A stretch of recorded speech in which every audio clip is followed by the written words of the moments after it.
The Democratic Republic of Congo, DRC, sits in the heart of Africa, a land of immense natural beauty and resources.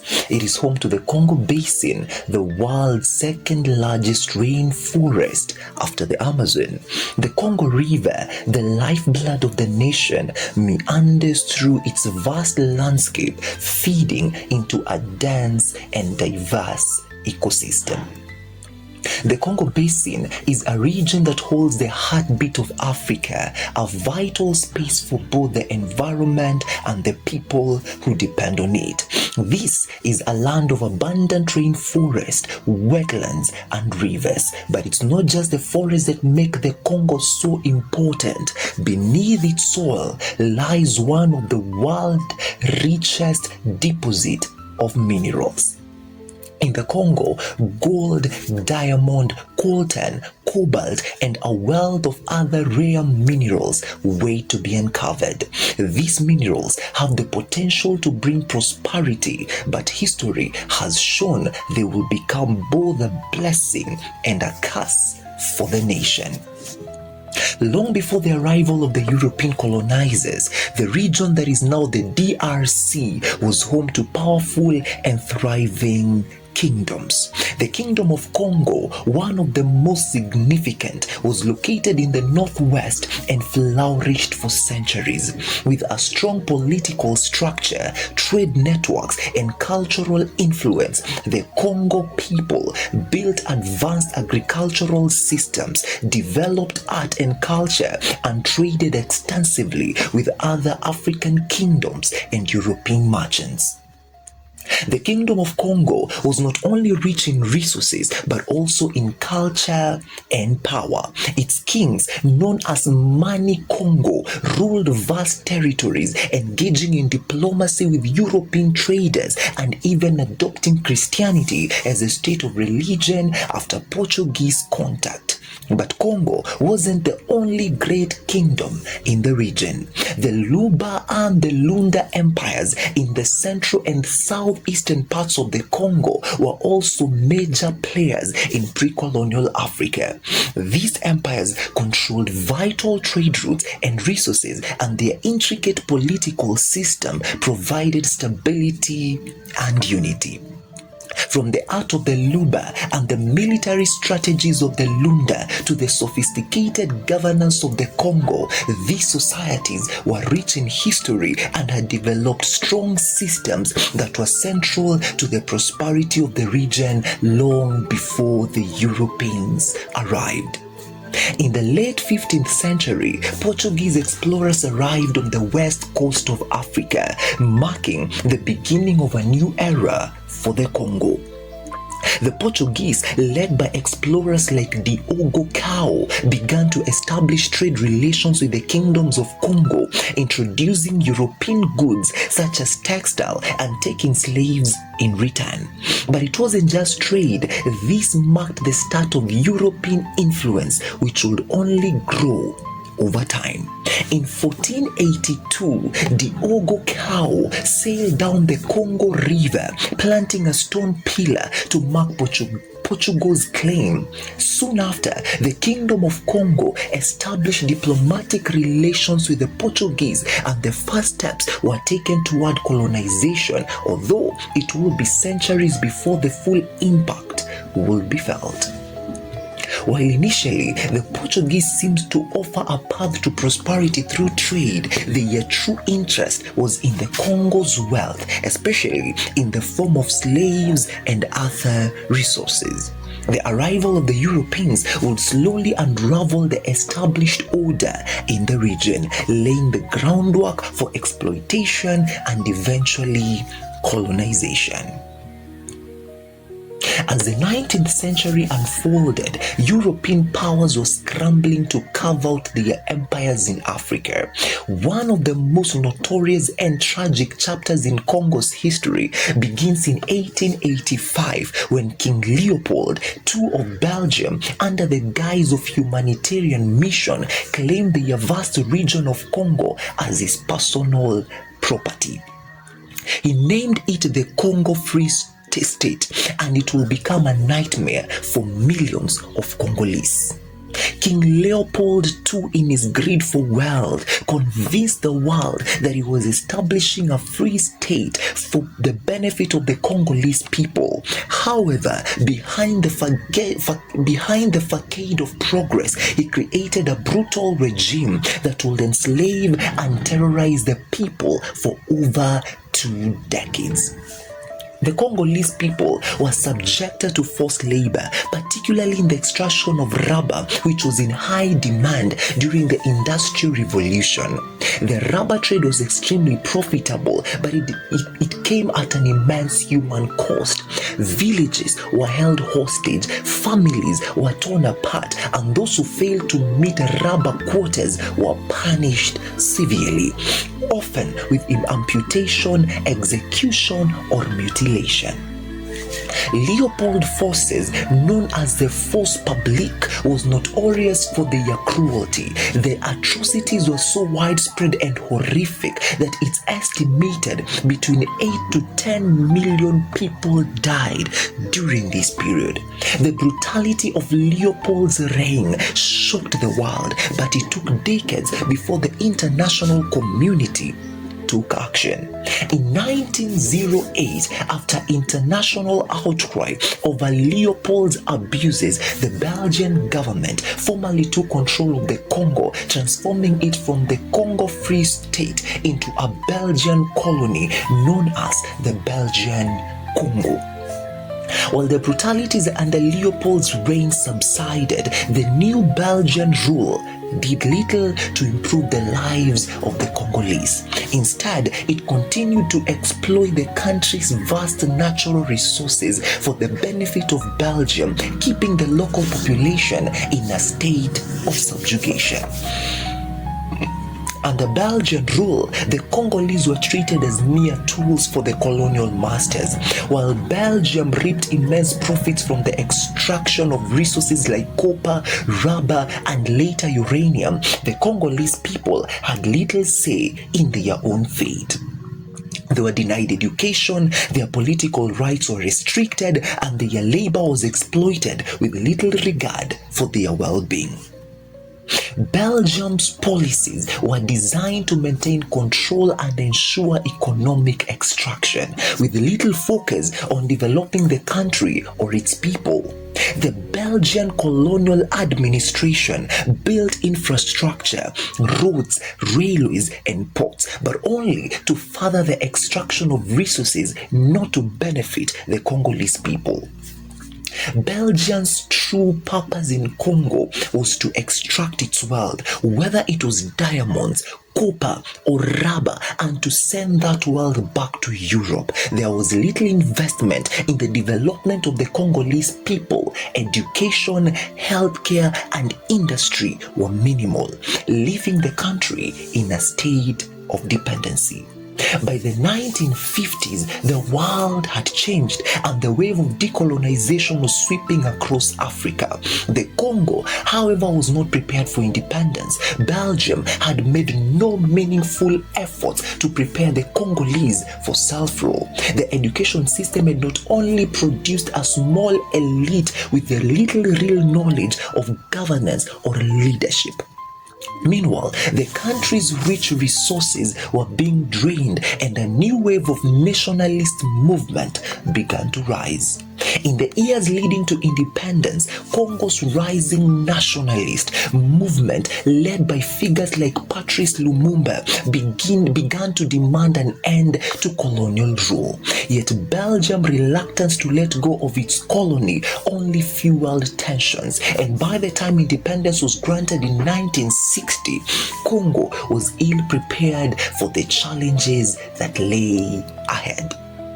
In 1960, the Congo finally achieved independence from Belgium after decades of colonial exploitation. The country leaders, having long fought for freedom, were hopeful that a new era of self-determination had begun. The first prime minister of the newly independent Congo was Patrice Lumumba, a charismatic leader who represented the aspiration of the Congolese people for unity, justice, and prosperity. On June 30th, 1960, independence was declared and the Congo was born anew. Lumumba, with his powerful oratory and vision for a united, independent Congo, became a symbol of hope. But as joy filled the streets, the reality of the challenges the country faced soon became apparent. Lumumba's vision for the Congo was to create a strong, independent nation that could stand on its own and manage its own resources. He aimed to remove foreign influence, nationalize industries, and address the deep social and economic inequalities left by colonial rule. In his speech to the Belgian king and dignitaries, Lumumba demanded reparation for the colonial abuses and the return of the wealth extracted from the Congo. His words were bold, unrelenting, and filled with convictions, but they would not go down well with the powers that be. While Lumumba's vision for the Congo resonated with many, it was too radical for both Belgium and the United States, who feared his alignment with the Soviet Union during the Cold War. The geopolitical climate of the time was tense, and Lumumba's call for national independence and his anti-imperialist stance alarmed Western powers. The United States, the Belgian government, and even neighboring countries, alarmed by Lumumba's alignment with the Soviet interests, began to work covertly to undermine his government. The CIA in particular had a vested interest in removing Lumumba, seeing him as a communist threat. After just a few months in office, Lumumba's government was destabilized by political and military turmoil. The mineral-rich province of Katanga, led by Moise Tshombe, declared its secession with Belgian support. The government struggled to maintain control, and tensions between the central government and the secessionists escalated. In the midst of this turmoil, Lumumba found himself isolated. Without the support of the military or international allies, his efforts to turn the tide were met with resistance from both internal and external forces. And in January 1961, Lumumba was captured by rival forces. In a tragic turn of events, Lumumba was handed over to the secessionists and executed in a brutal and cold-blooded manner. His assassination was a result of a combination of Belgian interest and American CIA involvement and local political functions, marking one of the darkest moments in Congo's post-independence history. Lumumba's assassination was a brutal betrayal, not just of a man, but of the Congolese people's hopes and dreams. The assassination marked the beginning of a dark era, where the dream of a united, self-sufficient Congo was shattered. In the wake of Lumumba's death, Congo descended further into chaos. The country's military, under the leadership of Joseph Desire Mobutu, staged a coup in 1965. Mobutu, a former ally of Lumumba, was able to seize control with the backing of the West, particularly the United States, who saw him as a reliable anti-communist leader in the midst of the Cold War. Mobutu quickly established himself as the new strongman of Congo. He received support from Western powers, eager to establish a friendly, stable regime in the heart of Africa. The United States saw Mobutu as a buffer against communism, and thus Mobutu became the new face of Congo, a dictator in a newly independent nation. Mobutu's regime was characterized by authoritarian rule, widespread corruption, and a systemic plundering of the country's resources. Despite the wealth of the country, Mobutu transformed Congo into a personal fiefdom, using the country's natural resources to enrich himself and his inner circle. Mobutu established a brutal dictatorship using propaganda to portray himself as the father of the nation. He renamed the country Zaire as part of his campaign to create a new authentic Congolese identity free from colonial influence. However, beneath the surface, corruption and economic decline ravaged the country.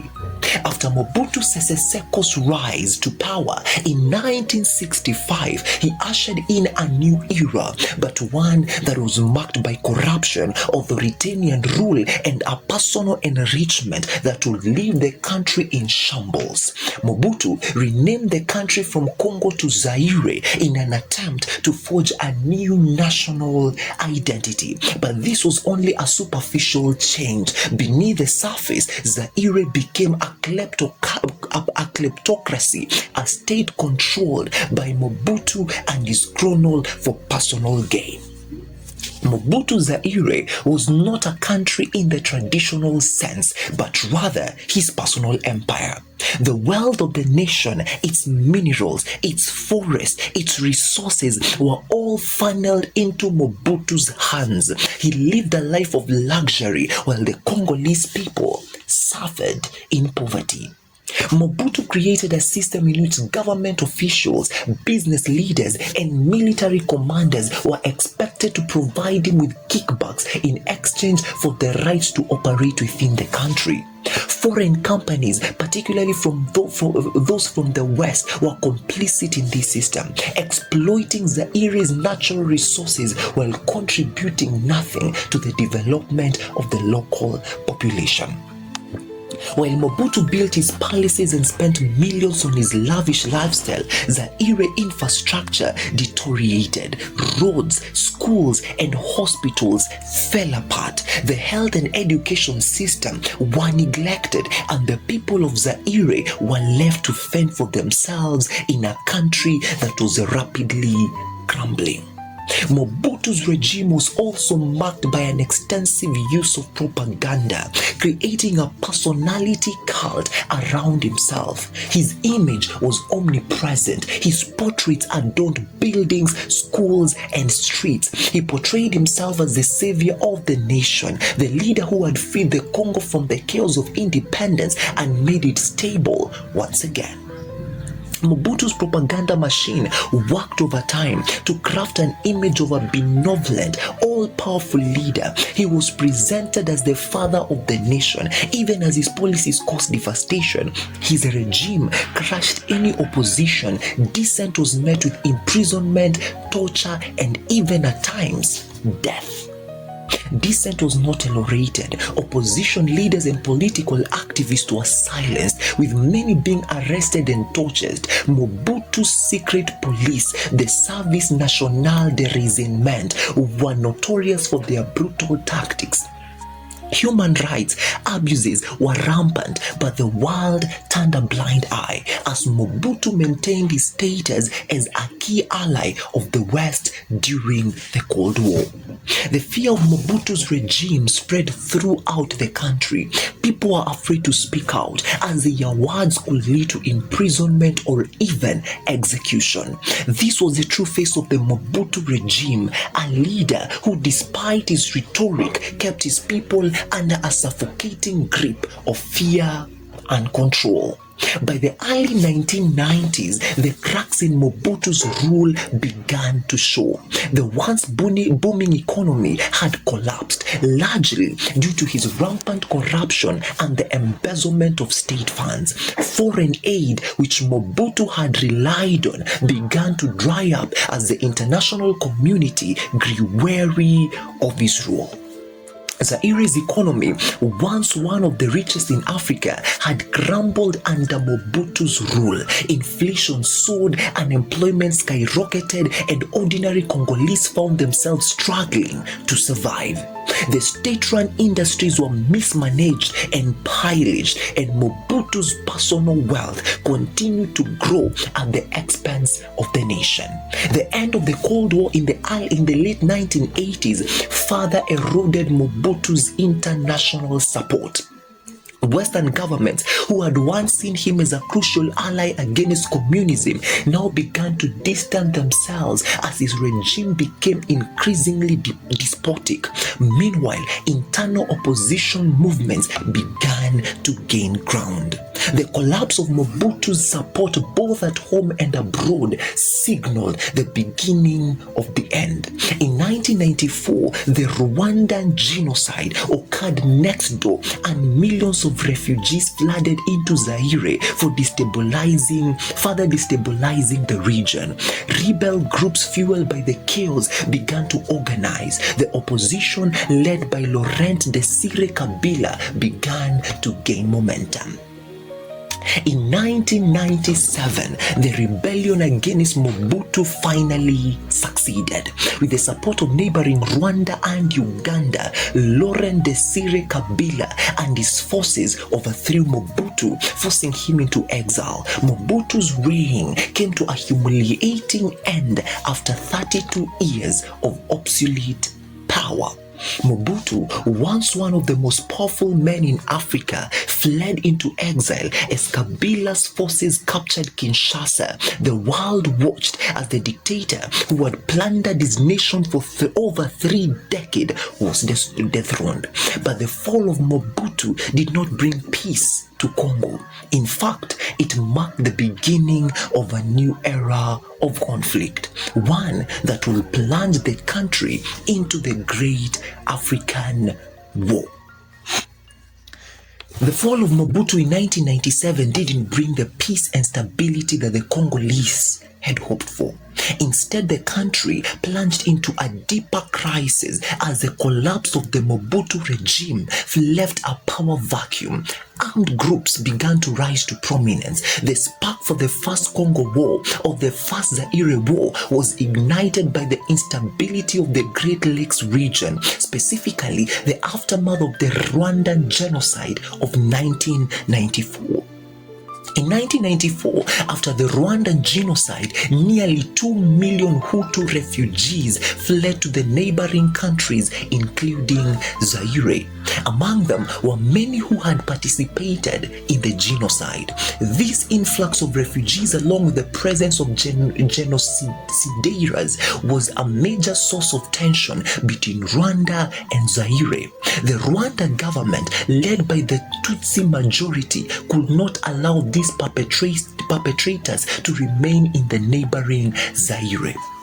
In response to the growing threat of Hutu militias in Zaire, Rwanda's president Paul Kagame launched an invasion in 1996, leading a coalition of Rwanda-backed rebels, mainly the Alliance of Democratic Forces for the Liberation of Congo Zaire, under the leadership of Laurent Desire Kabila. Their goal was clear: overthrow Mobutu's government and rid Zaire of the Hutu militias that were responsible for the genocide in Rwanda.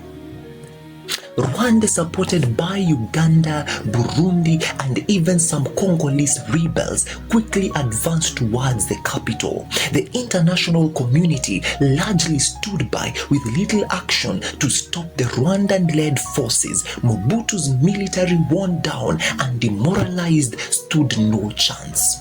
Within a few months, Mobutu's regime crumbled and Kabila's forces captured Kinshasa in May 1997.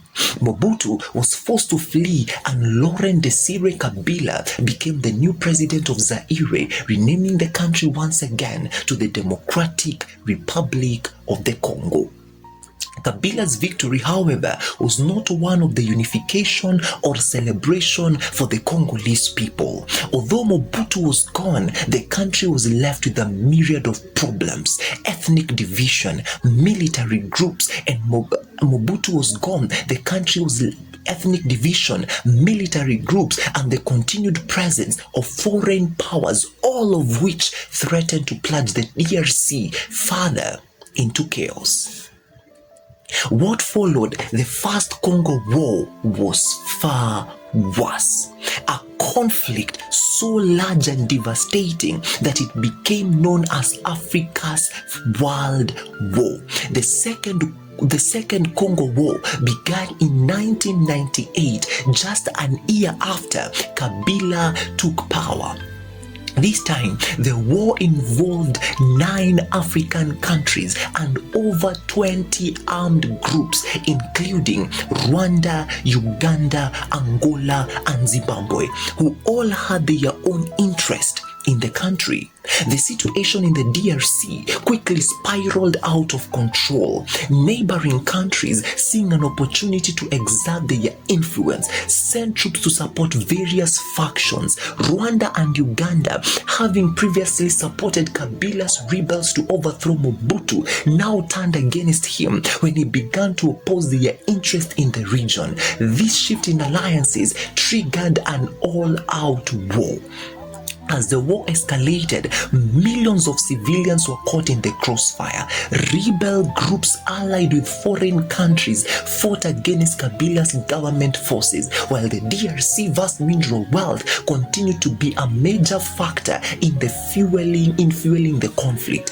Both sides, including foreign powers, sought to control the rich resources of the country, particularly gold, diamond, and coltan, which is vital for the production of electronics.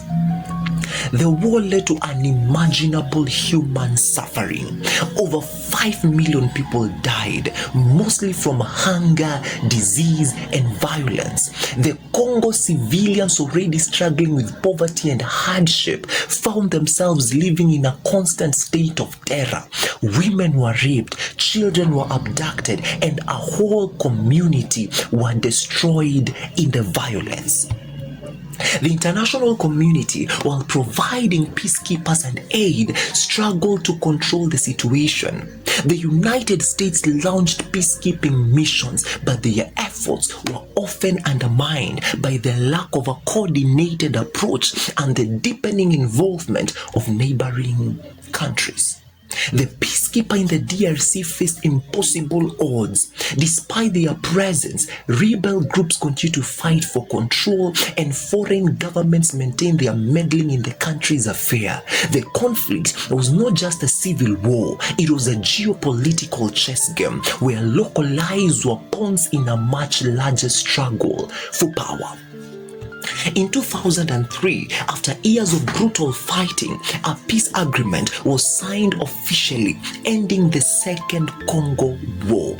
However, the war's legacy continued to haunt the DRC. The peace process failed to establish a lasting stability.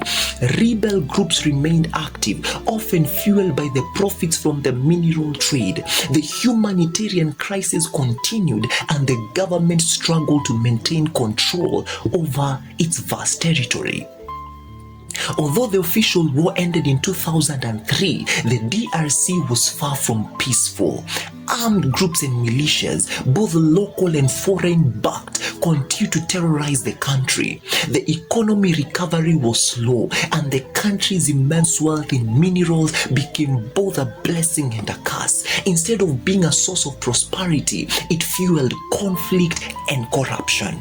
The DRC future remained uncertain, with the hopes for peace and stability always threatened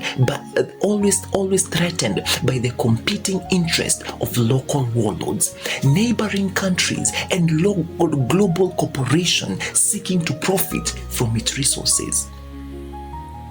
Though the official end of the Second Congo War in 2003 was marked with peace agreements, the DRC story did not move toward prosperity. Instead, the conflict's true legacy will be the exploitation of its abundant mineral wealth, particularly coltan, cobalt, and diamond, resources that were fueling not just local conflicts but global ones. The Congo, with its vast natural resources, became both a blessing and a curse. The world demand for minerals, critical for electronics, batteries, and even military technology, saw its demand surge. Coltan, used in the production of smartphones and computers, became the most sought-after mineral, and cobalt, another mineral crucial for electric car batteries, became just as valuable. As the demand for these minerals skyrocketed, so did the exploitation of the people who worked in these mines. Armed groups began to control mining operations, turning the extraction of these minerals into a lucrative business that kept the cycle of violence alive. The Congolese government, weakened by years of war, was either unable or unwilling to take control of these areas, leaving the local population vulnerable to exploitation. What's striking is that many of these miners work under extremely hazardous conditions, without safety equipment, in dangerous tunnels, and often for little pay. It's not just the human cost of labor that is high, the environment is suffering too. Toxic chemicals from the mining process seep into rivers, contaminating water supply for millions. While the Congo's minerals fueled local conflict, they also played a central role in the global economy. Multinational corporations, especially those involved in technology and electronics, source these minerals, often turning a blind eye to the exploitation and violence that accompany their extraction. Companies from all over the world profited from these resources, making it difficult for the Congolese people to reap any benefits from their own land. Companies in the West, in China, and in other parts of the world rely heavily on Congolese minerals to keep their production lines running. But while these corporations make billions, the people of the DRC receive only a fraction of that wealth. The country remains one of the poorest in the world, despite the abundance of its resources. The involvement of neighboring countries like Rwanda, Uganda, and Burundi also added to the chaos. These countries, seeing the DRC as a source of wealth and power, continue to meddle in the country's affair. The chaos allowed them to extract resources while financing armed groups that further destabilize the region. Armed groups which may appear local or often heavily backed by foreign interests, rebels are not only fighting for control of land but for access to mining zones where minerals are extracted and traded across international borders. This creates a complex web of both local and international actors, all of whom have a stake in keeping the conflict going. One of the most well-known and devastating rebel groups to emerge during this period is the M23, or else known as the March 23 movement, a militia that rose to prominence in 2012. The M23 was largely composed of Tutsi fighters from the DRC Eastern region, and it was accused of widespread atrocities, including mass killings, rape, and the forced recruitment of children. The group's rise to power was fueled by the instability created by the global demand for minerals, as well as neighboring countries' interference in Congolese affairs. The M23 rebellion marked another dark chapter for the DRC. The group's violence and control over mineral-rich regions made it a key player in the ongoing war for resources. The international community once again failed to intervene effectively, leaving the Congolese people to suffer. Rwanda's role in this conflict became a point of contention as reports emerged that the Rwandan government was backing M23 in order to control the mineral-rich areas in the DRC's east. While Rwanda denied these allegations, their actions added fuel to an already raging fire. Despite the presence of the UN peacekeepers and various peace agreements, the DRC has never been able to secure lasting peace. The influence of foreign powers, local militias, and the immense profits from mineral exploitation continue to perpetuate instability. The human cost of this ongoing struggle for resources cannot be overstated.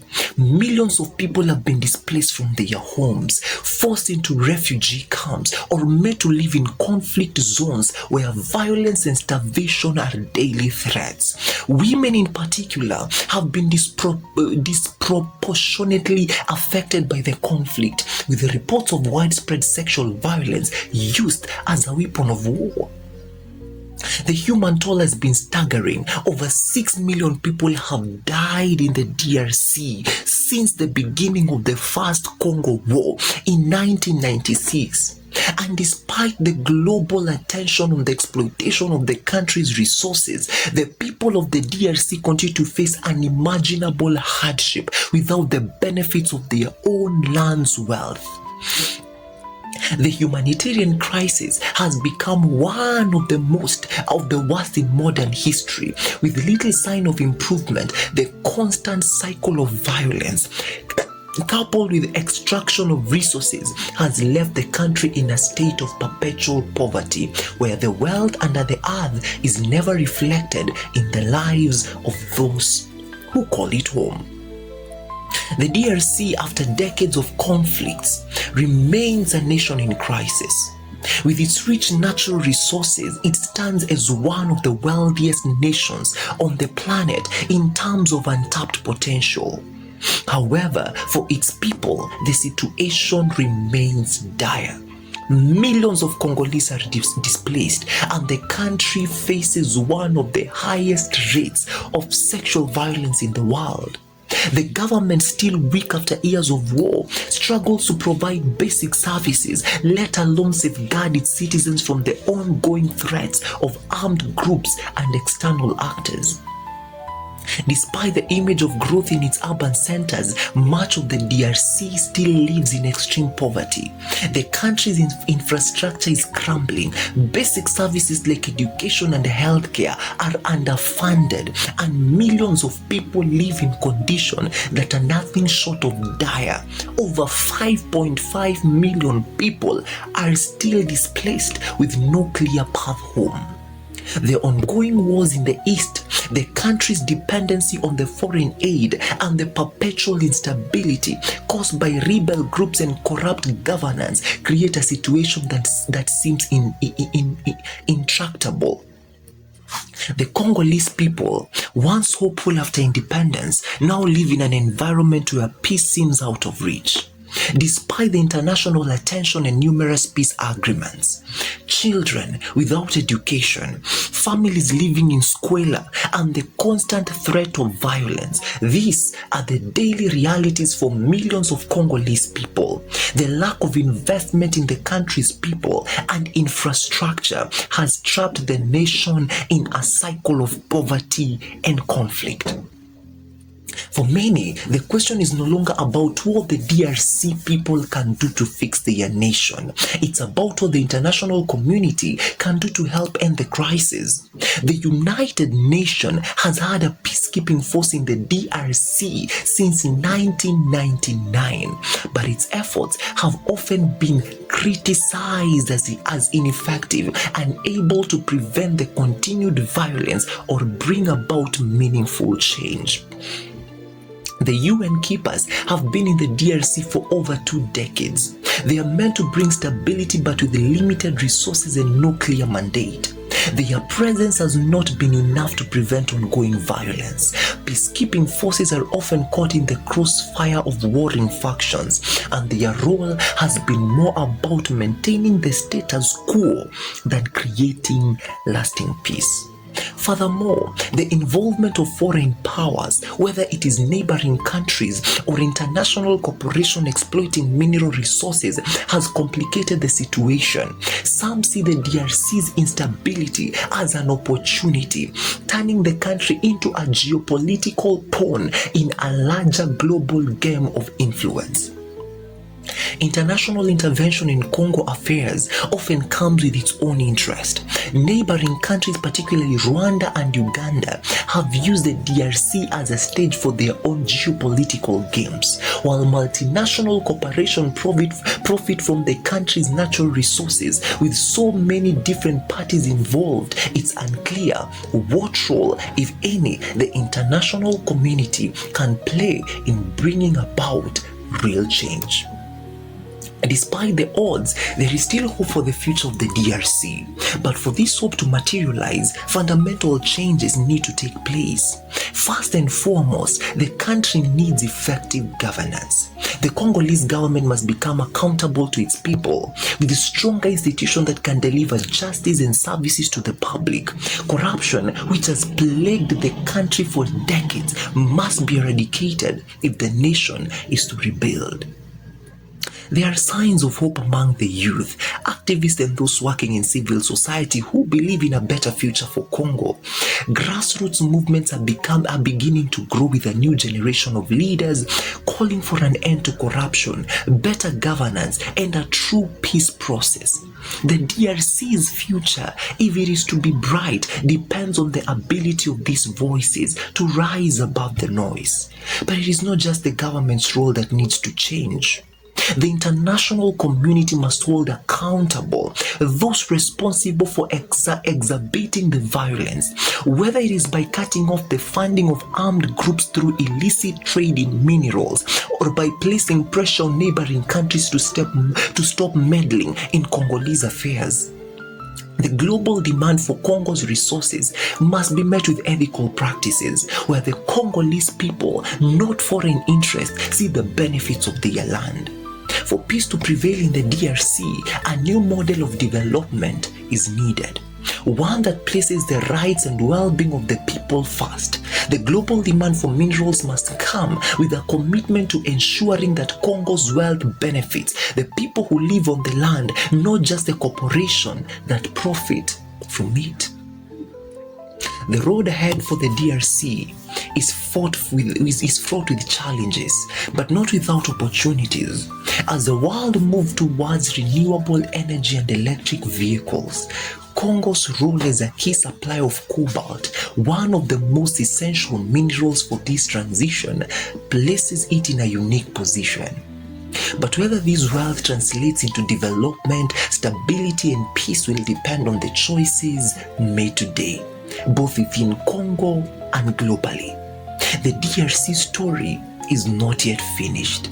The struggle for a better future continues, and the world's role in that future remains uncertain. But one thing is clear, the Congolese people have fought for decades to claim their land and their future. It's now time for the world to step up and help them achieve it. This concludes the episode. So until next time, my name is Alan Gitao. Keep it here for more story of events and people that shape our world.